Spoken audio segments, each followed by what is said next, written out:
times Father, so the graduate church has His divine grace, A.C. Bhaktivedanta Swami, Srila Prabhupada Ki, ISKCON's founder Acharya Srila Prabhupada Ki, Anantakoti Vaishnava Vrinda Ki, Namacharya Srila Haridas Thakur Ki, Prem Se Gahosh Krishna Chaitanya Prabhu Nityananda, Sri Advaita Gadadhar Srivasadi Gaura Bhaktivinoda Ki, Shri Shri Radha Krishna Gopinath Shamkund Radhakund, Giri Govardhan Ki, Shri Vrindavan Dham Ki, Shri Mayapur Dham Ki, Shri Jagannath Puri Dham Ki, Shri Shri Radha Radha Dham Ki, Shri Shri Jagannath Baladev Subhadra Devi Ki, Shri Shri Nitai Gaura Sundar Ki, Shri Giri Govardhan Ki, Gopremanande. All glories to the disciple devotee. All glories to the disciple devotee. All glories to the disciple devotee. All glories to Sri Guru and Sri Gauranga. All glories to Srila Prabhupada.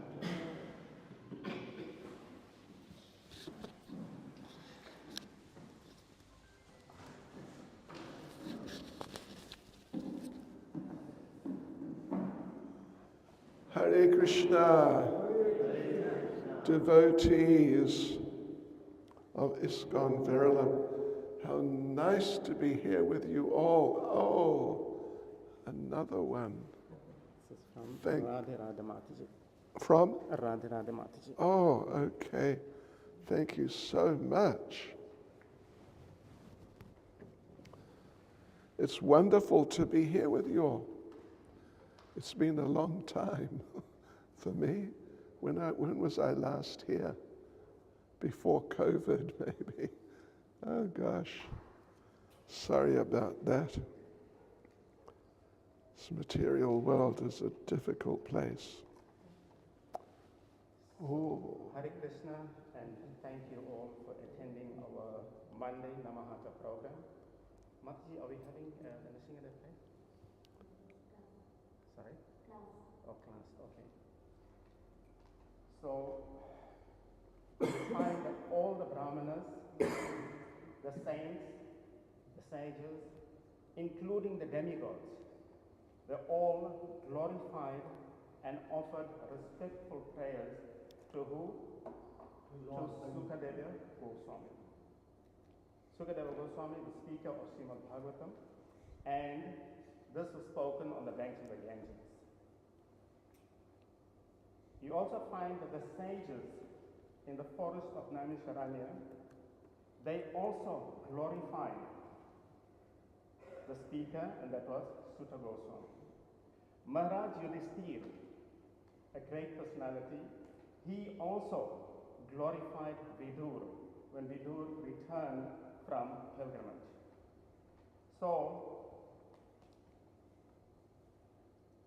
trying to understand or understanding the chain of events of glorification, we can understand that we should, in any circumstance, glorify and offer respectful prayers unto a saintly person. So today we have His Holiness Bhakti Chaitanya Swami Maharaj, whose transcendental body is glowing, always glowing with the transcendental name, fame, forms, qualities, constants, etc. of the unlimited Supreme Lord. So, with this understanding, we would like you to rise once again, just for 1 or 2 minutes, and we'd just like to offer Maharaj a little bit of prayer to Him glorification. So, this is actually Maharaj Yudhishthir prayer to Vidur. And if that prayer applies to Vidur, it also applies to Maharaj, a personality like Maharaj. So I will recite the prayer, and you can also meditate on those words, offering it to Maharaj. Advita Bhagavatas Teta Bhuta Swayambhu Teta Bhavanti Teta Nisvanta Sena Gadavita. The English translation is, O my Lord, devotees like a good cell are verily holy places personified. And because you carry the Lord within your heart, you turn all places into places of pilgrimage. Hare Krishna. Hare Krishna. May be seated. His Holiness Bhakti Chaitanya Swami Maharaj ki. Prabhupada ki. Maharaj. Well, thank you very much for that. That's a beautiful verse from Srimad Bhagavatam. And this evening, Mataji Gopali has ordered me to talk about devotional service. Yes, a good subject. What a wonderful subject. So I will do that right now. But actually, first of all, please repeat after me. Om Namo Bhagavate Vasudevaya.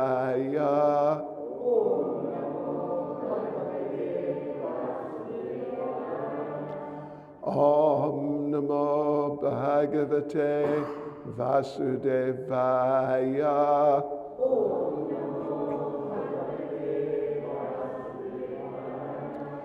Om Namo Bhagavate Vasudevaya.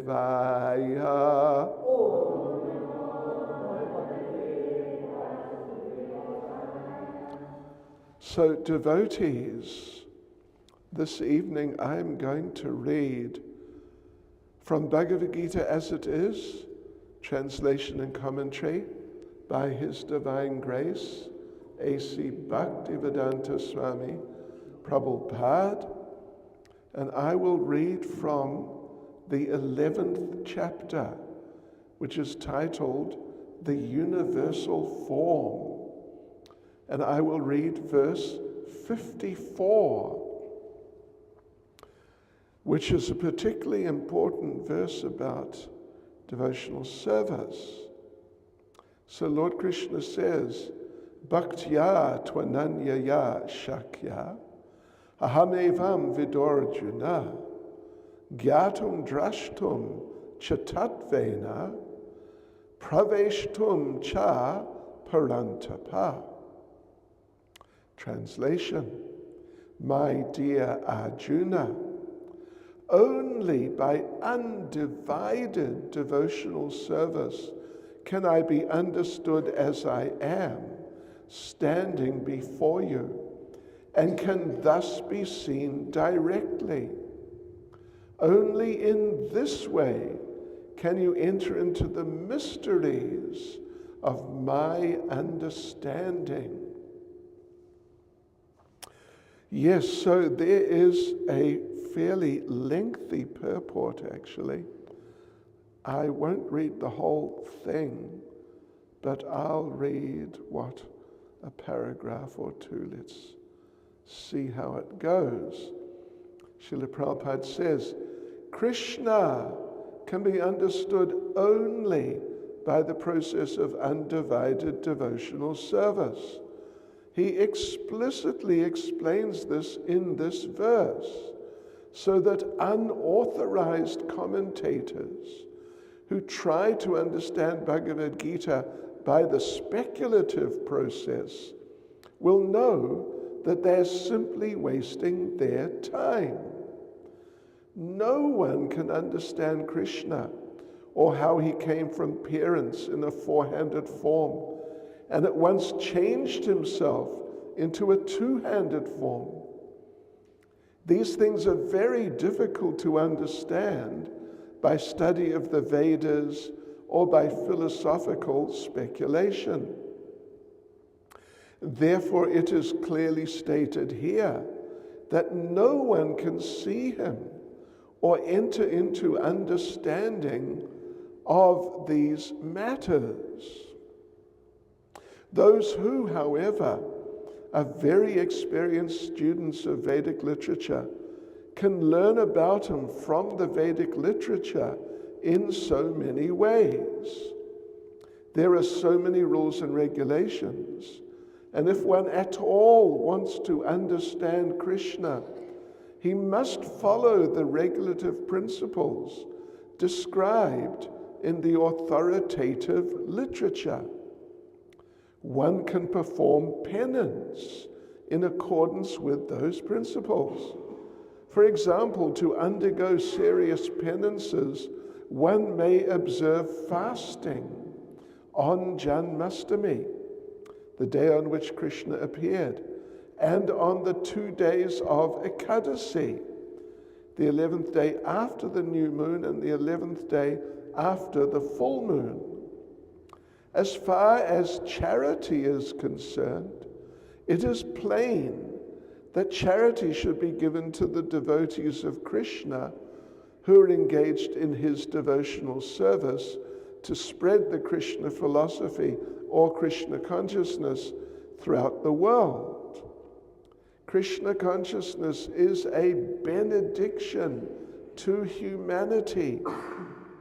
Lord Chaitanya was appreciated by Rupa Goswami as the most munificent man of charity, because love of Krishna, which is very difficult to achieve, was distributed freely by him.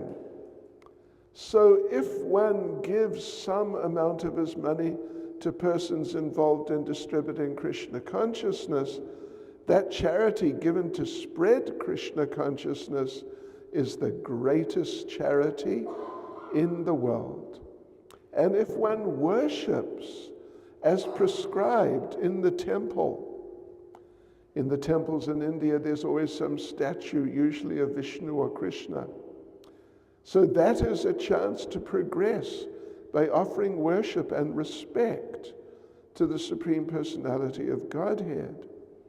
For the beginners in devotional service to the Lord, temple worship is essential.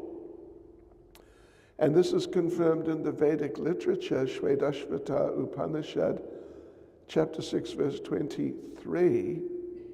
Yasya deve para bhaktir, yata deve tata guru, tasyaite katita hyarta, prakashante mahatmana. One who has unflinching devotion for the Supreme Lord and is directed by the spiritual master in whom he has similar unflinching faith, can see the Supreme Personality of Godhead by revelation. One cannot understand Krishna by mental speculation. For one who does not take personal training under the guidance of a bona fide spiritual master, it is impossible to even begin to understand Krishna. The word "to" is specifically used here to indicate that no other process can be used, can be recommended, or can be successful in understanding Krishna.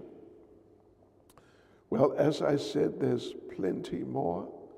Yes, we would be here for, I know, quite a while to go through it all. But there we get sort of the basic idea of what's going on here. Let me just read the verse again. Bhaktya tvananyaya shakya aham evam vidorjuna gyatum drashtum chatatvena praveshtum cha parantapa. My dear Arjuna, only by undivided devotional service can I be understood as I am, standing before you, and can thus be seen directly. Only in this way can you enter into the mysteries of my understanding.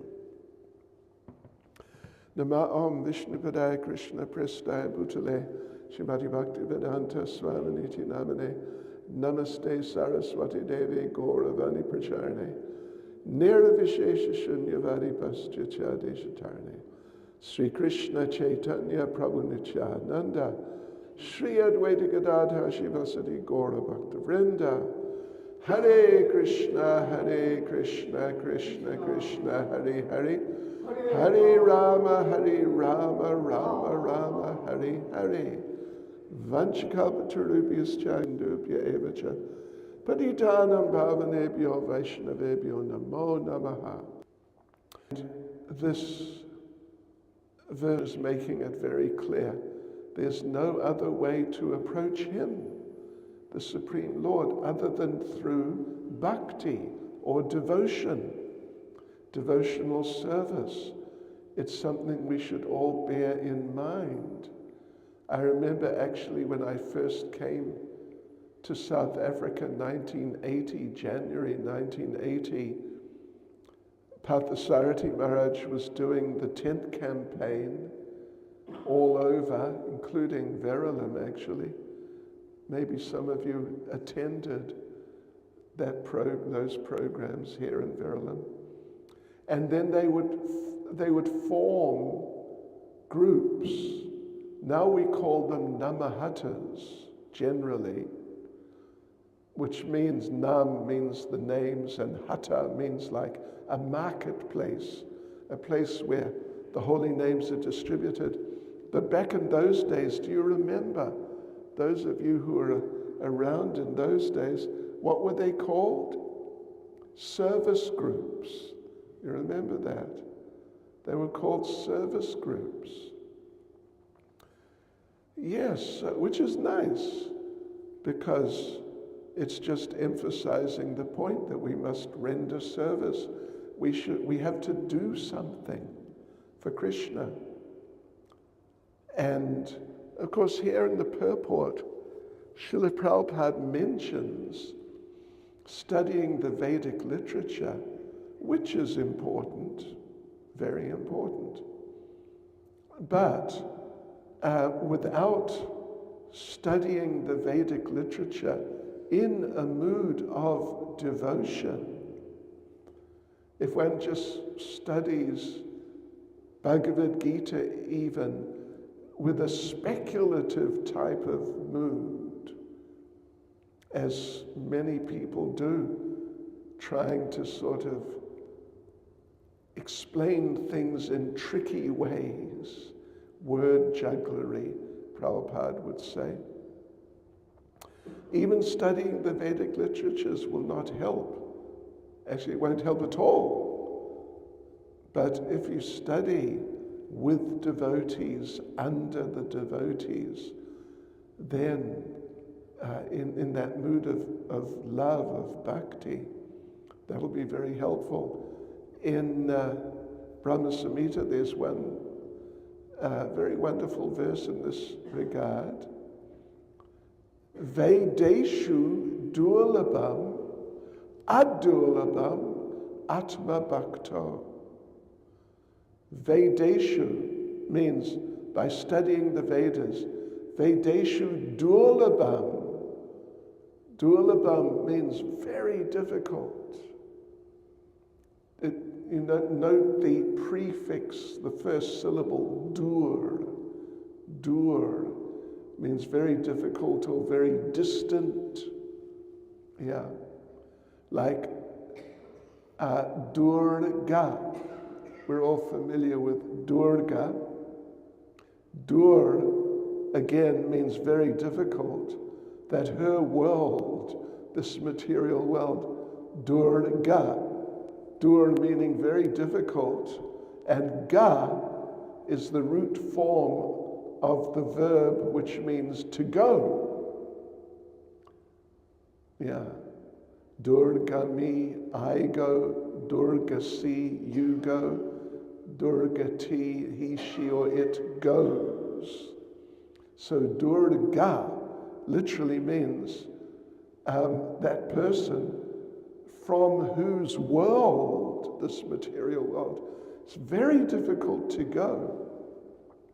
So anyway, Vedeshu Durlabha. Yes, by studying the Vedas, it's very difficult to understand Krishna, particularly in that speculative way. But adurlabham, but it's not difficult. Adurlabham atma bhakto. It's not difficult through devotion of the soul. Vedesha durlabham adurlabham atma bhakto. That's really nice. So we should remember these things. And devotional service is so nice that even if people do it unknowingly, they don't know what they're doing, but actually they're doing something which is service to the Lord, but they don't know that. Maybe they just help out in some way. But they get great benefit. They get tremendous benefit. Even, when we cook, prasadam is such an important part of Krishna consciousness. Everyone loves prasadam. Am I right? You love prasadam? 108%. Yeah, so Prabhupada made the point on a few occasions that if we cook something and offer it to the Lord, to Lord Krishna, then, of course, then we eat it afterwards. We're benefited, of course. It's prasadam. But the vegetables and things which were cooked and then offered, they're benefited. Prabhupada makes the point that if you cook some potato, aloo, Prabhupada said it's the king of vegetables, potato. If you cook some potato and offer it to Krishna, really in a mood of devotion, then the potatoes, what to speak of you who eats them afterwards, but the potatoes at least will get a human birth, and they may actually go back to Godhead. They may, if they're really cooked in a nice mood, and then they're offered to the Lord in a nice mood, they may go back to Godhead. So all you nice devotees from Verulam, if you carry on in your Krishna consciousness, then at the end of this life you can go back to the spiritual world. And when you arrive there, you never know.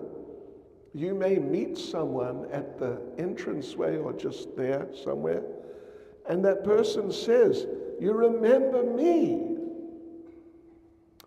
And you say, "No."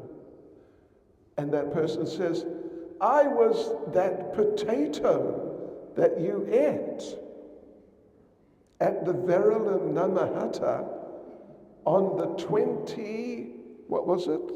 4th. On the 24th of June, 2024. I mean, it's a little humorous, you might say.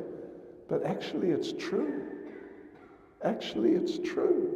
It's not just, a silly, funny little joke. But it can be true. Yes.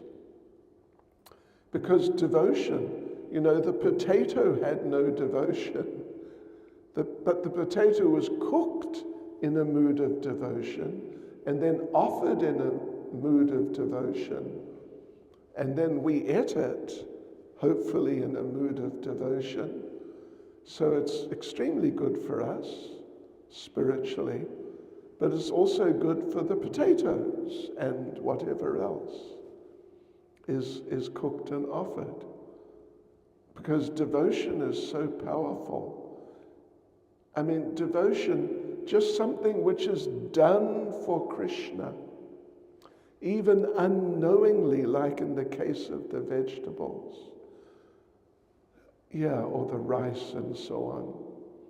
Just the fact that they're offered to the Lord, even though they have no devotion, they're just vegetables. They're sort of basically unconscious or barely conscious living entities. But just because they're often that way, then you get benefit and they get benefit. So serving Krishna is most wonderful, powerful, and glorious and very blissful activity.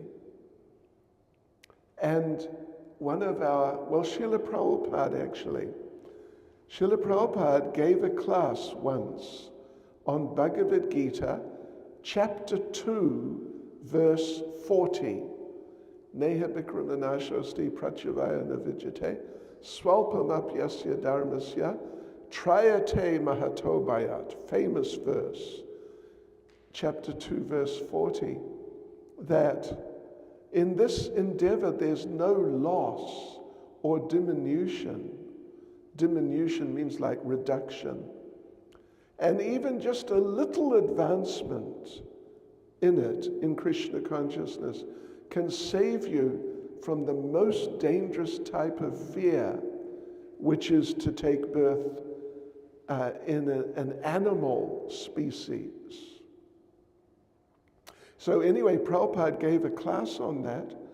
If any of you have Srila Prabhupada's books on your computer, if you have a computer, you should get them. You can get it free of charge.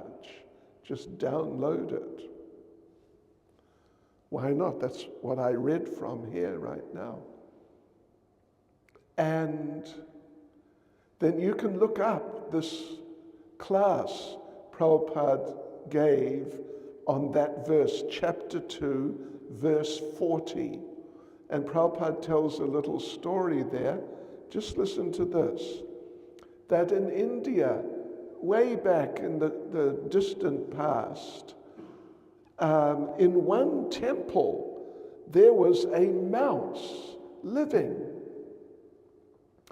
And the mouse would live on whatever, little scraps of food or this or that the devotees dropped somehow. He would eat that, and in that way he lived. But sometimes he couldn't, because devotees are usually very clean, so sometimes he couldn't find food just sort of on the floor. So what he would do, just right by the altar, there were 2 oil lamps. We all know what oil lamps are, but these were big ones, like 6 feet high, something as high as we are tall. So what he'd do, he'd somehow climb up the stand, and on top there was a bowl with oil, and in the bowl there was a wick which would burn, and you know how it works, suck up the oil. And even though the wick is just made of cotton, which will just burn up just like that, but when the oil is running through it, then the wick can burn for hours. So this they did. They had these big oil lamps in front of the altar there. So what the mouse would do when he was particularly hungry and he couldn't find anything to eat, he would climb up the stand and somehow climb around the bowl and drink some of the oil. And that would help him when he was having difficulty finding anything in the way of like regular food. But Prabhupada describes how one day the mouse came up over the top of the bowl, and now he's trying to get down and drink some of the oil, but he slipped. He slipped, and it was a big bowl. He slipped into the oil and drowned. But as he slipped in, his nose hit the end of the wick, which knocked the wick forward a bit. And if you've ever used oil lamps in the past or any time, you would know you have to sort of adjust the wick every now and then, otherwise it may just burn up. So by knocking it, he knocked it forward. So the wick burnt for a longer time, maybe an extra hour, something like that, to illuminate the deities. So it was a type of service to the deities. But of course, the mouse is not aware of that at all. He just wants something to eat. So Srila Prabhupada says there, and you can read it if you've got Prabhupada's books on your computer. Prabhupada says there that the mouse went back to Godhead because he adjusted the wick for the pleasure of the deity. He's just an animal, but that's what he did. And he went back to Godhead. So that's the power of devotional service. It's amazing. It's just amazing. There's a number of stories like that. I won't get into it too much, but Srila Jiva Goswami, in one of his literatures, he tells it's like 5 or 6 stories, some of them about animals, and some of them about people. I'll tell you one more. How's this? There was a pickpocket, a thief, and he was looking for a really crowded place where he could pick people's pockets. But because there's so many people pushing and shoving, then people wouldn't notice that he's picked something out of their back pocket. So he found a temple which was very busy every day for hours. There are just hundreds and thousands of people just coming and going and pushing and shoving. And he felt, this is the ideal spot. I can pick people's pockets, they won't notice, and great. So he did. But sometimes, it wasn't like all day that there are just crowds and crowds of people. Sometimes there were quiet periods for a little while. So what he did, over one side, he cleaned a little spot on the floor for himself to sit down in between when the people were rushing in. So eventually, of course, he passed away, and take a guess what happened to him. He went back to Godhead because he was cleaning the temple regularly. At least, a little part that he was sitting in. So this is coming from Srila Jiva Goswami, and there's other stories, like I said. So devotional service. Well, even there's the famous example, I'm sure many of you have heard of, Ajamil. He was a very degraded person. Terrible, a thief, and just really rotten person. But he was living in the Vedic culture. He was living in India in those days where, everything's sort of saturated with the Vedic literatures, etc.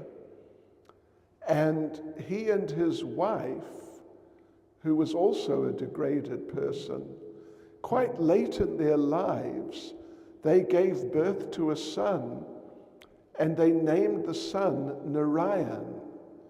Narayan being a name of the Supreme Lord.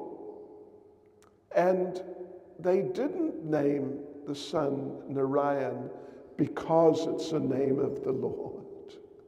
No, it was just a popular name. Like traditionally the most popular name in English, you know what it is? For men, is John. John. But you know what it is? It's the name of a saint, Saint John the Baptist, who was a very, very important person, like a generation before Jesus. And for women, you know what? For girls, or I don't know if it still is, but definitely was when I was young, the most popular name was Mary. Yeah. So anyway, Ajamil was living in not a Christian culture, but a Vedic culture. So to call a son Narayan or Krishna or Vishnu, this was just normal. It was just normal. It was just a popular name. Yeah, so they called him Narayan, and he's just a little boy, and he was very dear to the father, Ajamil.